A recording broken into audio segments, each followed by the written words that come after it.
আসসালামু আলাইকুম রহমতুল্লাহ। বিএনপির মিত্রদের সাথে সরকার যা করল, কিসের ইঙ্গিত? পরিস্থিতি অন্যদিকে মোড় নিচ্ছে। এবার কেউ ছাড় পাচ্ছে না। দর্শক, নির্বাচনের আগে বিএনপির অনেক মিত্ররা কিন্তু ছাড় পেয়েছিল কর্মসূচি পালনের ক্ষেত্রে।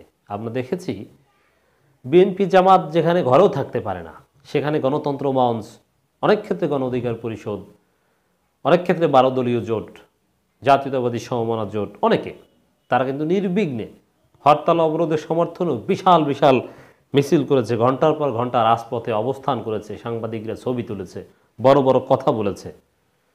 এর মানে ছাড় পেয়েছিল গণতন্ত্র মঞ্চ, 12 দলীয় জোট, অনেকেই ছাড় পেয়েছিল নির্বাচনের আগে কঠিন সময়। কিন্তু নির্বাচনের পর আমরা যা দেখছি, বিএনপির মিত্রদের সাথে, গণতন্ত্র মঞ্চের সাথে, গণ অধিকার পরিষদের সাথে, 12 দলীয় জোটের সাথে যা করা হচ্ছে, কাউকে ছাড় দেওয়া হচ্ছে না। আর বিএনপির সাথে জামাতের সাথে তো আছেই, মোটেও ছাড় দেওয়া হচ্ছে না। এটা নিঃসন্দেহে পরিস্থিতি অন্যদিকে মোড় নিচ্ছে, তার প্রমাণ।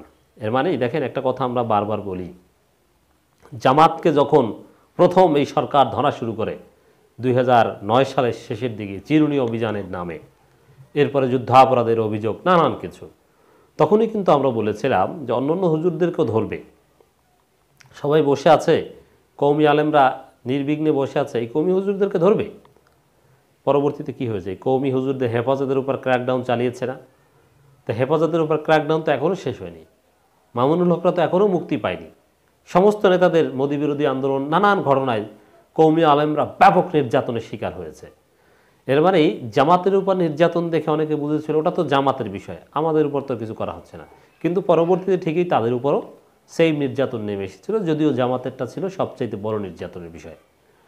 এরপরে চরমোনাই এখনও আরামে বসে আছে যে তারা তো সরকারপন্থী বা সরকারের সাথে ভালো সম্পর্ক আছে, তাদের বিবাহ অনুষ্ঠানে স্বরাষ্ট্রমন্ত্রী যায়, তাদের কাউন্সিলে একেবারে আওয়ামী লীগের শীর্ষস্থানীয় গুরুত্বপূর্ণ নেতা এবং মন্ত্রী উপস্থিত হয়। কিন্তু বড় কিছু, তাদের প্রতি শ্রদ্ধার কথা জানিয়ে আসে মন্ত্রী, বর্তমান পররাষ্ট্রমন্ত্রী, সাবেক তথ্যমন্ত্রী, বড় কিছু। মানে আরামে ঘুমাচ্ছে চরমোনাই। কিন্তু না, চরমোনাইকে ধরতে পারে, সময় লাগবে না, তারাও মার খেতে পারে। এর মানে একজনের বিপদে চুপ থাকলে আরেকজনের উপর কালের বিবর্তনে সেম বিপদ নেমে আসবেই, এটাই গ্রামার। তো বিএনপির মিত্ররা জামাতের উপর আক্রমণ, অমুক তমুক নানান বিষয়ে চুপ থেকেছিল। তারা ভেবেছিল জামাতকে সমাবেশ করতে দেয় না, তারা তো যুদ্ধ অপরাধী, অমুক তমুক, আমরা তো করতে পারি। কিন্তু না, অলরেডি শুরু হয়েছে, দেখেন তাদেরকেও করতে দেওয়া হচ্ছে না। এখন তো জাস্ট নিবৃত্ত করা হচ্ছে, সামনে ঘাট ধাক্কা দিয়ে রাজপথ থেকে সরিয়ে দেওয়া হবে। এই মাহমুদুর রহমান মান্না, জোনায়েদ সাকি, যারা রাজপথে নিয়ে বড় বড় কথা বলেন কিন্তু জামাতের বা ইসলামপন্থীদের অধিকারের পক্ষে বলতে সাহস পান না, তারাও মজা বুঝবেন কিছুদিন পরে। দর্শক, আপনারা জেনেছেন, আমি একটু কয়েকটা খবর দিই। গণ অধিকার পরিষদের গতকালকের ঘটনা, 30 জানুয়ারির দ্রব্যমূল্যের সীমাহীন ঊর্ধ্বগতি, 7 জানুয়ারি একতরফা নির্বাচন, দামি সংসদের অধিবেশনের প্রতিবাদে সংসদ অভিমুখে রাজধানীর পুরনো পল্টনের পানির ট্যাঙ্কির সামনে থেকে মিছিল বের করলে পুলিশি বাধার সম্মুখীন হলে পুলিশ গণ অধিকার পরিষদের মিছিল লাঠিচার্জ করে। এ সময় দলের সাধারণ সম্পাদক মোহাম্মদ রাশেদ খান, কেন্দ্রীয় নেতা আবু হানিফ, যুব অধিকার পরিষদের মঞ্জুর মোর্শেদ, মামুন সহ বেশ কয়েকজন আহত হন। এর মানে গণ অধিকার পরিষদকে পিটিয়েছে, এটা হচ্ছে সহজ ব্যাখ্যা। জাতীয় প্রেস ক্লাব এলাকায় গণতন্ত্রের মঞ্চের কালো পতাকা মিছিল পুলিশ মোটামুটি ভালো বাধা দিয়েছে, কিন্তু তাদেরকে আপাতত পিটায় নাই, বাধা দিয়েছে, দ্যাটস ইট। বিজয়নগর এলাকায়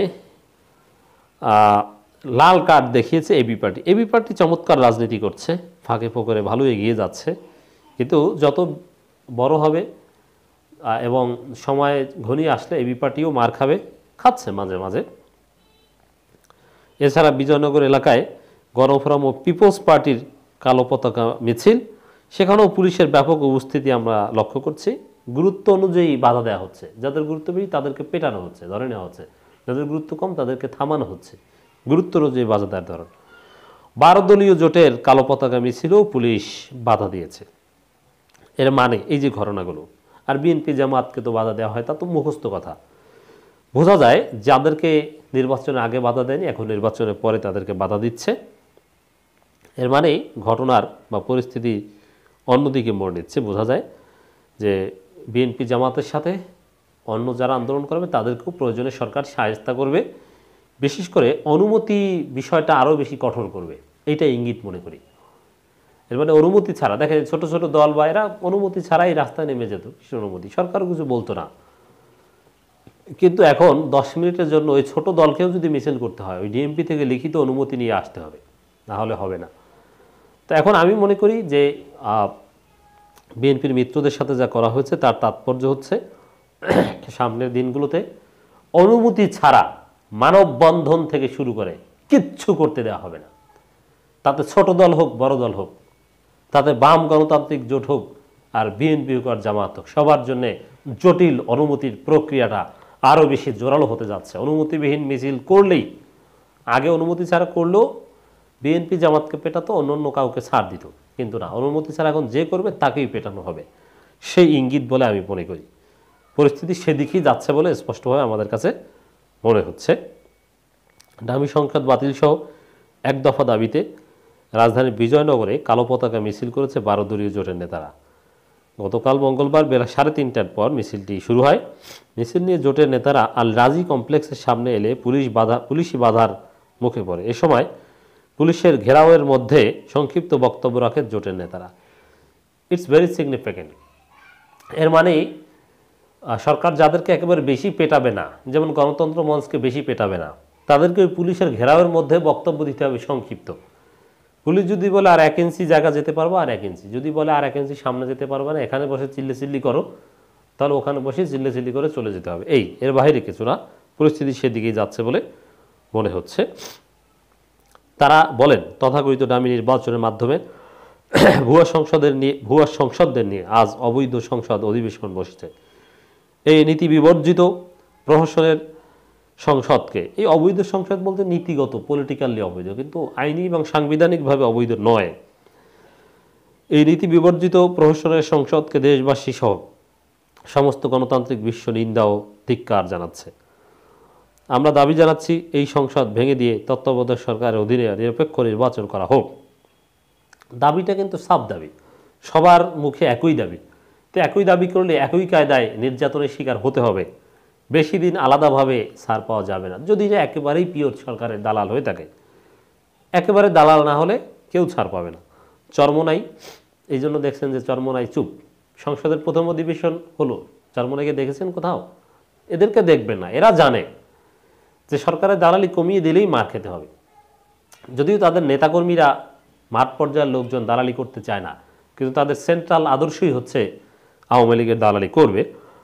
এজন্য এই নেতাকর্মীরা যেহেতু চায় না, স্থানীয়ভাবে হলো চরমোনাইকে মার খেতে হবে, সামগ্রিকভাবে না হলেও, এটা ন্যাচারাল। বক্তারা বলেন, প্রশাসনের মাধ্যমে এই জালিয়াতি নির্বাচন গণতন্ত্রকে নির্বাসনে পাঠিয়ে এসে দেশকে বাকশালী ধারায় ফিরিয়ে এনেছে। মুক্তিযুদ্ধের মাধ্যমে যে দেশ স্বাধীন করা হয়েছিল সেটা এবং ব্যাংক ব্যবস্থা ফোকলা করে ফেলেছে, সেই কথা বলেছেন। বিদেশি ঋণের পাহাড়ের নিচে দেশকে দেউলিয়া বানানোর 90 ভাগ কাজ ইতিমধ্যে সম্পন্ন হয়েছে। চমৎকার কিছু কথা বলেছেন, বাধার মধ্যেও অনেক সুন্দর সুন্দর তথ্য তুলে ধরেছেন। দর্শক, শুধু এটা না, দেখেন যাদেরকে বাধা দেওয়ার একেবারেই কথা না, যাদেরকে বরাবরই কিছুটা ছাড় দেওয়ার কথা, আইনজীবী, সে আইনজীবীদেরকেও ছাড় দেওয়া হচ্ছে না। বিএনপির মধ্যে আইনজীবীদের কালো পতাকা মিছিলে পুলিশের বাধা, কাউকে ছাড় দেওয়া হচ্ছে না, কেউ ছাড় পাচ্ছে না। সুপ্রিম কোর্টে বিএনপির মধ্যে আইনজীবীদের কালো পতাকা মিছিল বের করলে পুলিশ বাধা দেয়। দুপুর 1:15টার দিকে গতকাল এই ঘটনা ঘটে। বিএনপি কেন্দ্রীয় কর্মসূচির অংশ হিসাবে কালো পতাকা মিছিল বের করে বিএনপি সমর্থক আইনজীবীরা। এই সময় তারা কোর্টে প্রবেশের চেষ্টা করলে হাইকোর্টের মাজার গেটে পুলিশ তাদেরকে আটকে দেয়। এর মানে কেউ ছাড় পাচ্ছে না, সামনে অনুমতি ছাড়া এক স্টেপও সামনে যাওয়া যাবে না।